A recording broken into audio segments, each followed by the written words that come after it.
Evening, സ്വാഗതം high ഫൈവിലേക്ക്. VD. Satheesan സർക്കാർ 5 വർഷം ഭരിക്കുമോ അതോ 3 വർഷമേ ഭരിക്കുകയുള്ളോ?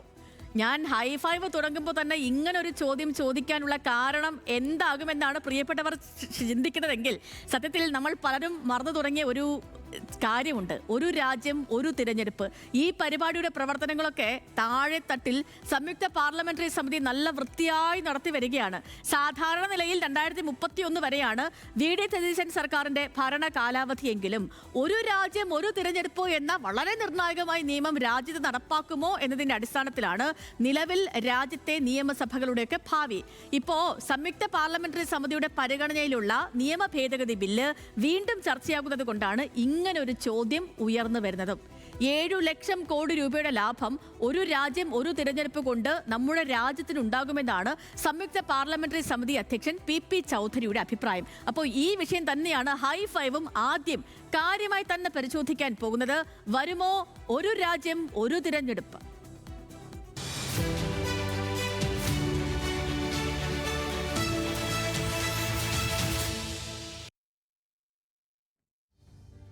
പ്രിയപ്പെട്ട പ്രേക്ഷകരെ, അപ്പോൾ എന്താണ് ഒരു രാജ്യം ഒരു തിരഞ്ഞെടുപ്പ്? അതിൽ നിന്നും തുടങ്ങാം അല്ലേ? ഒരു രാജ്യം ഒരു തിരഞ്ഞെടുപ്പ് എന്താണെന്ന് അത് നമുക്ക് ഈ പരിശോധിച്ച് തന്നെ പോയേക്കാം.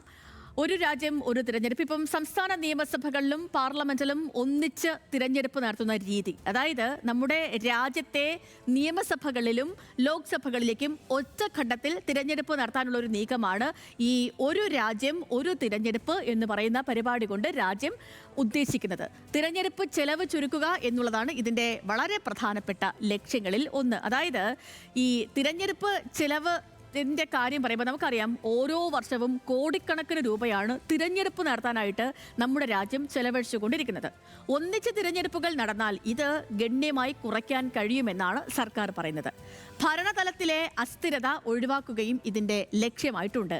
അതിലേക്ക് വന്നാൽ ഇതിന്റെ മറ്റൊരു കാര്യം, ഭരണതലത്തിലെ അസ്ഥിരത ഒഴിവാക്കാം എന്ന് പറയുന്ന ഈ വാദം ഈ 129ാമത് ഭരണഘടനാ ഭേദഗതി ബില്ലിലാണ് ഈ കാര്യങ്ങളൊക്കെയും പറഞ്ഞിരിക്കുന്നത്. അപ്പോൾ നമുക്ക് എന്താണ് ഈ 129ാമത് ഭരണഘടനാ ഭേദഗതി എന്ന് ചോദിച്ചാൽ, നമുക്കറിയുന്ന പോലെ രാജ്യത്തെ ലോക്സഭയിലേക്കും എല്ലാ നിയമസഭകളിലേക്കും സംസ്ഥാന നിയമസഭകളിലേക്കും ഒരേ സമയം തിരഞ്ഞെടുപ്പ് നടത്താൻ തിരഞ്ഞെടുപ്പ് കമ്മീഷനെ അധികാരപ്പെടുത്തുന്നതിനായി കേന്ദ്ര സർക്കാർ അവതരിപ്പിച്ച നിയമനിർമ്മാണമാണ് 129ാമത് ഭരണഘടനാ ഭേദഗതി ബിൽ. അതിലാണ് ഓൺ നേഷൻ ഓൺ എലക്ഷൻ, ഒരു രാജ്യം ഒരു തിരഞ്ഞെടുപ്പ് അങ്ങനെ നടത്താനുള്ള തീരുമാനം ആ ഭേദഗതി ബില്ല്. അപ്പോൾ ഭരണഘടനാ ഭേദഗതി ആവശ്യമുള്ളതുകൊണ്ട് തന്നെ 129ാമത് ഭരണഘടനാ ഭേദഗതി ബില്ലായി മോദി സർക്കാർ ബില്ല് കൊണ്ടുവന്നെങ്കിലും പ്രതിപക്ഷം ഇവിടെ വലിയ ശക്തമായ പ്രതിഷേധം ഉന്നയിച്ചിരുന്നു. അതിന് പിന്നാലെ ഇത് സംയുക്ത പാർലമെന്ററി സമിതിക്ക് വിടുകയും ചെയ്തു. BJP നയിക്കുന്ന NDAയിലും ഇന്ത്യ സഖ്യത്തിലെയും അംഗങ്ങളെ ഉൾപ്പെടുത്തിയുള്ള 40 അംഗങ്ങളാണ് ഈ സമിതിയിൽ ഉള്ളത്. ഇതിന് ഈ ബില്ല് പക്ഷേ യാഥാർത്ഥ്യമാകണമെങ്കിൽ 2/3 ഭൂരിപക്ഷം നേടേണ്ടി വരും.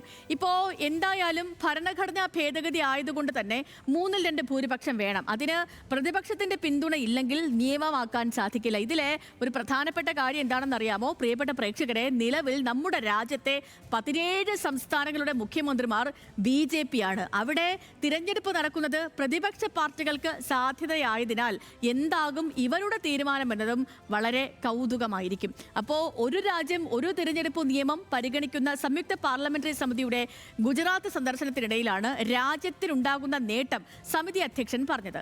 7 ലക്ഷം കോടി രൂപയുടെ ലാഭം ഉണ്ടാകുമെന്ന് മാത്രമല്ല 1.6% GDP ഉയരുമെന്നും പി ചൗധരി ഗാന്ധിനഗറിൽ പറഞ്ഞു. പി ചൗധരി പറഞ്ഞ വാക്കുകൾ നമുക്കൊന്ന് കേൾക്കാം. एक साथ चुनाव होने से और अलग अलग चुनाव होने से देश को कितना नुकसान है? करीब 7 लाख करोड़ रुपए का, जो कि उन्होंने मेरा मानना है कि डायरेक्ट इम्पैक्ट की वो नुकसान माना है, लेकिन इनडायरेक्ट इम्पैक्ट का नुकसान 7 लाख करोड़ रुपए से भी ज़्यादा हो सकता है, क्योंकि सबसे बड़ा नुकसान है गवर्नेंस का।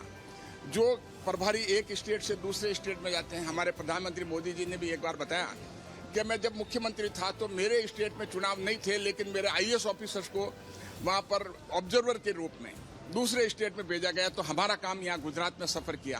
जो अगर मान लो कहीं जिसको पॉलिसी बनानी जिस डिपार्टमेंट की, वहाँ IAS ऑफिसर नहीं था, जब तक वहाँ चुनाव नहीं हो जाए।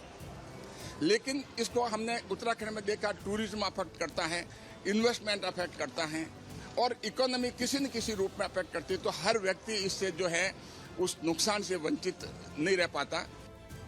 അപ്പോൾ അതാണ് ഇപ്പൊ പി ചൗധരി ഗാന്ധിനഗറിൽ പറഞ്ഞിരിക്കുന്നത്.